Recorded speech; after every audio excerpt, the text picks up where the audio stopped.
Olá, obrigado por assistir Mercados e Negócios, nosso papo semanal sobre economia.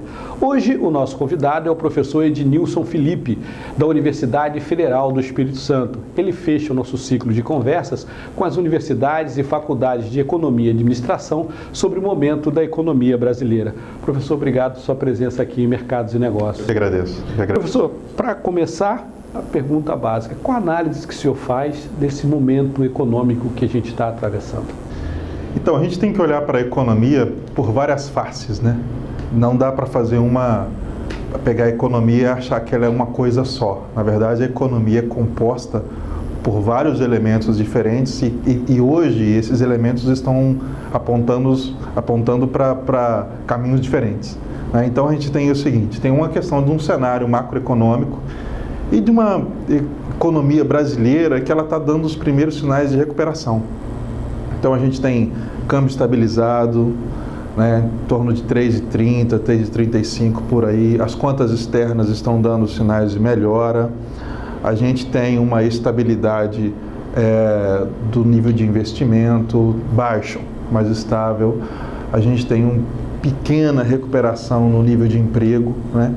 Então, a gente vê um cenário em que a economia brasileira, de uma forma geral, ela está começando a dar os primeiros passos, ainda que muito tímidos, de uma recuperação. Aquela ideia de uma recuperação firme, mas uma recuperação muito, muito, muito lenta. Então, assim, esse é um lado da economia. Mas existem outros lados, né? E esses outros lados, eles não estão dando os mesmos sinais. Por exemplo, se a gente pega a expectativa e esperança dos empresários, ela está muito baixa, né?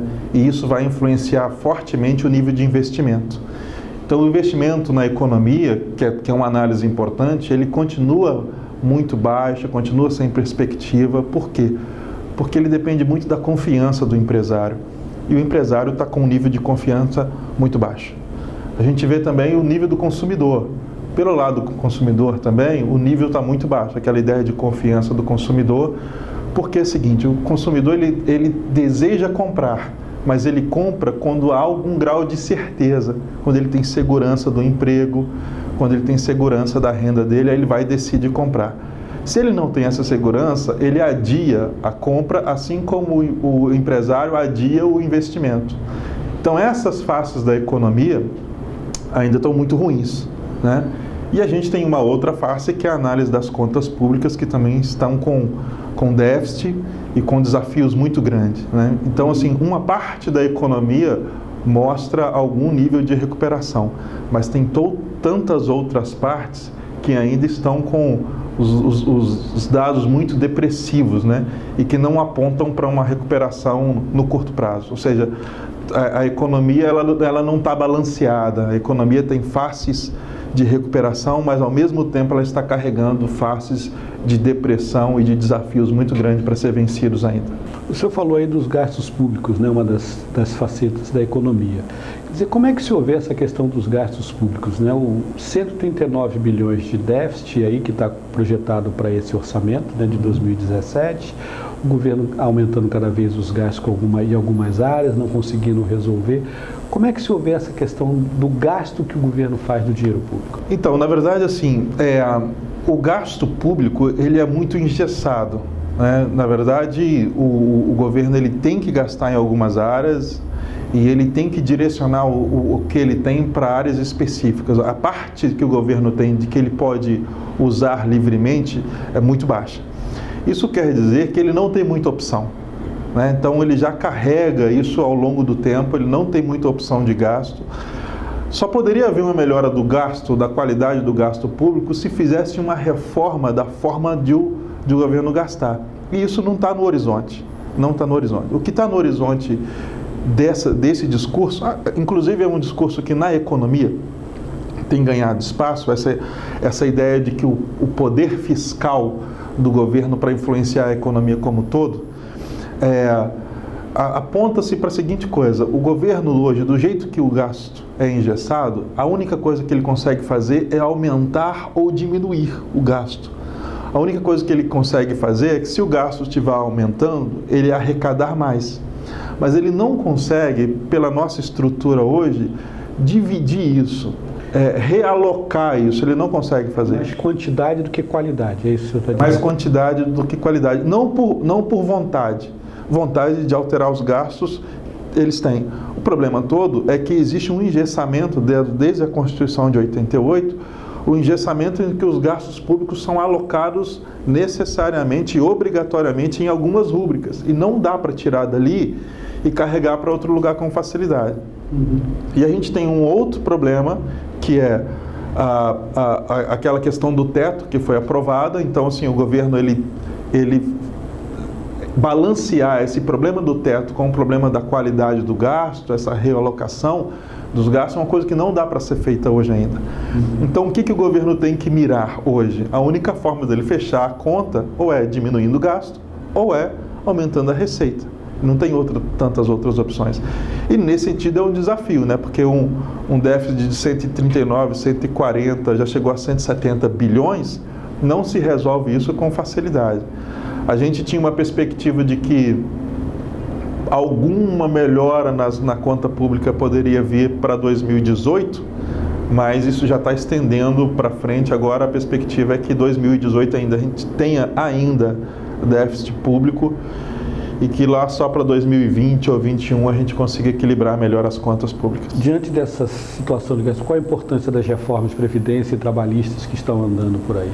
Então, o problema das reformas é um debate forte que está acontecendo hoje. Mas a gente tem que pensar o seguinte, 2 pontos. Primeiro, a reforma é necessária. A reforma é necessária. E eu não digo que a reforma é necessária para consertar as coisas, também. Mas a reforma é necessária porque se a gente quiser que o país saia de um nível e vá para outro, as regras têm que ser diferentes. Nenhum país salta constantemente de nível de desenvolvimento com as mesmas regras do passado. Se aponta para desenvolver, então tem que apontar para melhorar as regras também. As regras do passado serviam para o passado. As regras do presente e as regras do futuro têm que ser alteradas. Então, as reformas são sempre necessárias. A questão é, qual é a reforma? Esse é o problema. Então, o que não há consenso é qual é a reforma. Porque necessária ela é absolutamente. E aí é que está, nessa disputa de qual deve ser a reforma, qual a cara dela e o que deve se reformar, há uma disputa do orçamento, há uma disputa dos direitos e tal. E nessa disputa não se chega a consenso nenhum, né? Então alguém vai dizer assim, é melhor não reformar, melhor continuar do jeito que está, porque aí tem os direitos garantidos. Mas a ideia é o seguinte, a reforma é necessária. O que eu posso colocar com tranquilidade é que esse não é o melhor ambiente político e nem representativo para discutir uma reforma de futuro.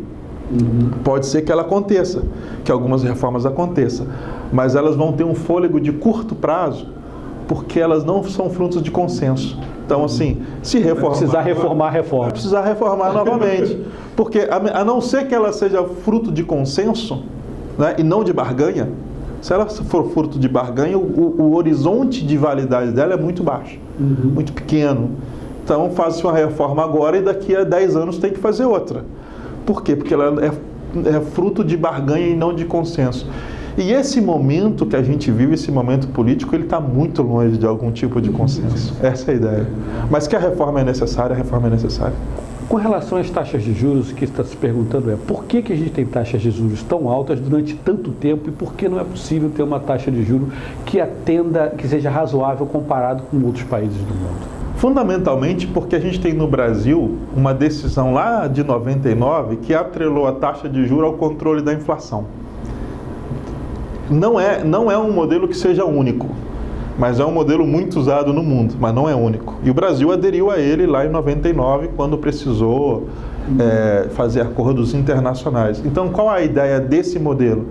A ideia desse modelo é que se há uma esperança de que a inflação vai subir, o que o governo faz? Aumenta o juro.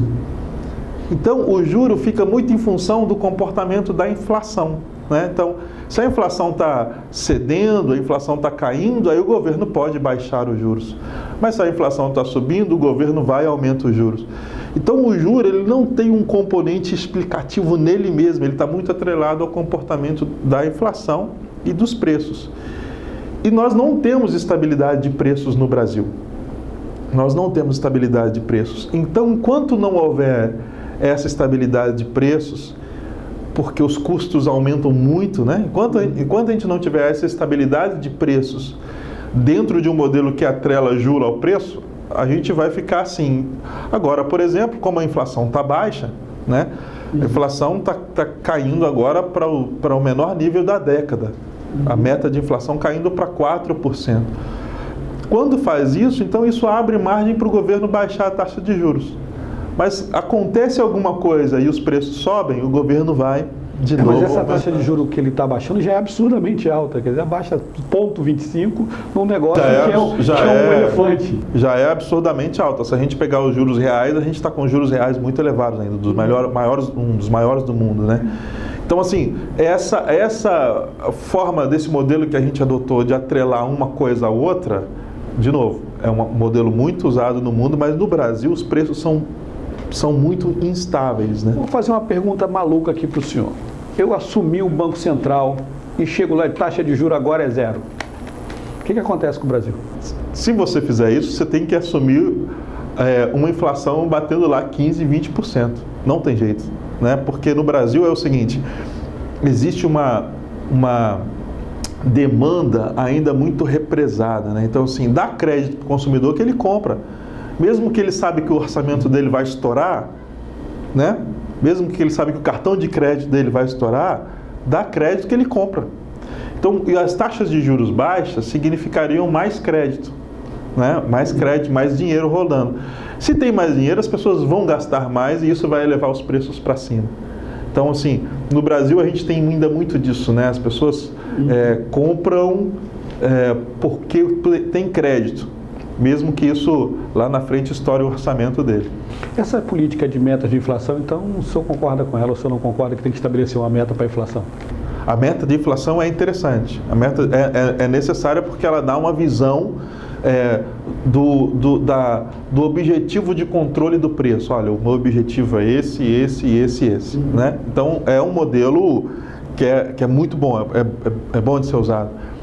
O problema todo é quando a gente atrela os juros a esse modelo de comportamento. Como é que solta uma coisa da outra? Como é que faz essa separação? Não, então, olha só. Na verdade, o que a gente pode... Tem países, por exemplo, que ao invés de considerar a inflação como um todo, considera partes da inflação ou alguns componentes da inflação. Isso daria uma maior estabilidade à taxa de juros, porque no Brasil é o seguinte, se dá início de ano, teve uma crise na agricultura, o tomate subiu, ou alguns produtos agrícolas subiram, o alimento subiu, a inflação vai subir, a taxa de juros vai subir também. Então tem que ficar um pouco mais livre dessa sazonalidade. Professor, diante do que a gente conversou aqui, taxa de juros, déficit, né, problemas políticos, reformas, etc., qual é a perspectiva para esse segundo semestre de 2017 e para 2018? O que o senhor está olhando aí no horizonte? Então, como eu falei, nós temos hoje a seguinte questão. A gente tem um lado da economia que ela está funcionando independentemente da crise política. Né? Então, tem dados econômicos que estão mostrando alguma recuperação, alguma estabilidade, independentemente do que está acontecendo no nível político. Esse lado tende a continuar assim. Esse governo Temer, ele, de uma forma acertada, ele colocou uma equipe econômica que não está atrelada ao movimento político. A equipe econômica está trabalhando na economia e tal. E tem alguns dados da economia, então, que estão seguindo, acontecendo, independentemente do que está acontecendo na política, da crise política. Esses elementos da economia vão continuar nesse patamar para final de 17 e início de 18. Agora, como eu disse, tem um outro lado da economia que é muito sensível a essa crise, né? O lado do investimento produtivo, por exemplo, o lado da confiança do empresário, o lado de decisão de compra do consumidor, ele é muito dependente desse ambiente político. Então, assim, a gente vai entrar numa fase de que a disputa política vai girar em torno da eleição.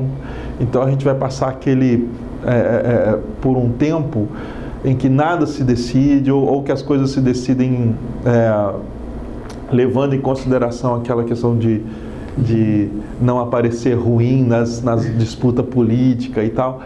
Então a gente tem um lado da economia que ela vai estar paralisada, né? Um lado funcionando, mas vai ter um lado paralisado enquanto não se definir essa questão política, se fica governo, se não fica governo, quem vem para a eleição, quem vai ser eleito.